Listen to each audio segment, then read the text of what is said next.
Bismillahirrahmanirrahim. Assalamu alaikum wa rahmatullahi wa barakatuhu. Kemi një pyetje nga vëllezër Kosova, që a është e lejuar falja namaz në kapusët? Kjo pyetje doli nga ato masaila që kemi bërë mesu mbi mestet. Vëllezër, duhet dim që kjo çështje është e lidhur me veshja. Edhe njeri që vesh kapusët, çorapet, izari, kamishi, kapuçi, çalmë, takia.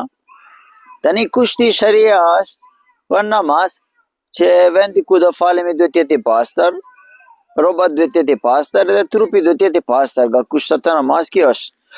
Atëherë nëse kapusët tonë janë i pastër, shariati nuk ka asnjë problem falja namazin në kapusët. Dërguar Allahu xhallahu shanu që ka bërë udhëtimet, lufta Badr, lufta Uhud, lufta Tabuk, lufta Handak, gjitha luftat që kanë ndodhur gjatë udhëtimet kanë ndodhur. Edhe Arabia Saudia, Ishulli Arab ne dim që është shkërtir. Edhe ai zakonisht kur ishte në udhëtim falte namazi me kapusët.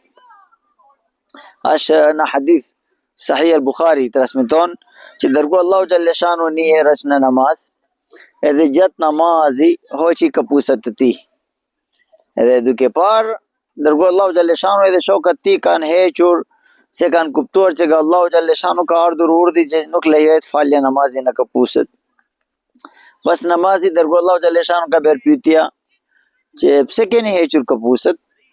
Sa dërguar Allahu xhallahu shanu ne kemi parë ty, edhe kemi hequr. Edhe dërguar Allahu xhallahu shanu ka thënë mua ka ardhur Xhibrili edhe ma ka lajmëruar që kapusët e mia ishin pistet. Ndoshta gjatë rruga diku ka gjetur papastërti edhe Xhibrili ka lajmëruar dërguar Allahu xhallahu shanu. Prandaj kam hequr. Shalimi dërguar Allahu xhallahu shanu është lejuar falja namaz me kapusët, nuk ka asnjë gjë aty. Edhe ka shumë hadith tjera, afërsisht 5 ditë më shumë sahaba, 50 sahaba transmeton hadith për falja namazit me kapusët. Një dyshim i hyrët në zemrat tona që është kundra respekt falja namazit me kapusët. Prandaj gaherë njerëzit dyshojnë, po vëllezër, nuk është kundra respekti, Allahu madhëruar kjo gjë, pse kapusha nga pjesa e veshjes tonë, por ne nuk veshemi në xhamit tona, se nga xhamit tona janë tani me tapetet të mira edhe me mushamet të mirë, kur janë me tapetet të mira, padyshim nuk e hyrim. Falja namaz pa kapusa sunnet edhe me kapusa sunnet. Kur vi rasti për të veshje kapusët, për shembull tani jeni duke parë në fusha dajti ku është bora shumë, kemi falur alhamdulillah namazit direkt me kapush. Edhe ashtu dërguar Allahu xhallahu shanu dhe shokët Profetit sallam kanë farur në kapus, edhe nuk ka asnjë problem, janë shumë hadith. Për atë biles në një hadith është që fut falshin namazi e tyre pa kapusët, se vendoshin kundra respekti. Dhe gjarja e tyre lidhet në Musa alayhis salam. Musa alayhis salam kur ka ikur në mali tur, Allahu ka thënë fakhla'na alejk innaka bil wadi al muqaddas tuwa. O Musa hiqe nal të tua, nal kapusët shkurt.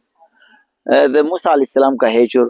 Po ajo është në hadith që gaçe ishte pis kapusët e tij Musa alayhis salam ishin kishte veshur Musa alayhis salam ishin pis, dhe prandaj Allahu xhallahu shanu ka thënë Allahu madhëruar ka thënë për të hequr. Jo që nuk është lejuar veshja kapusëve. Besoj që keni kuptuar që falja namaz me kapusët është lejuar, nuk ka asnjë problem. Vetëm Allahu madhëruar është më e dituri. Assalamu alaikum wa rahmatullahi wa barakatuhu.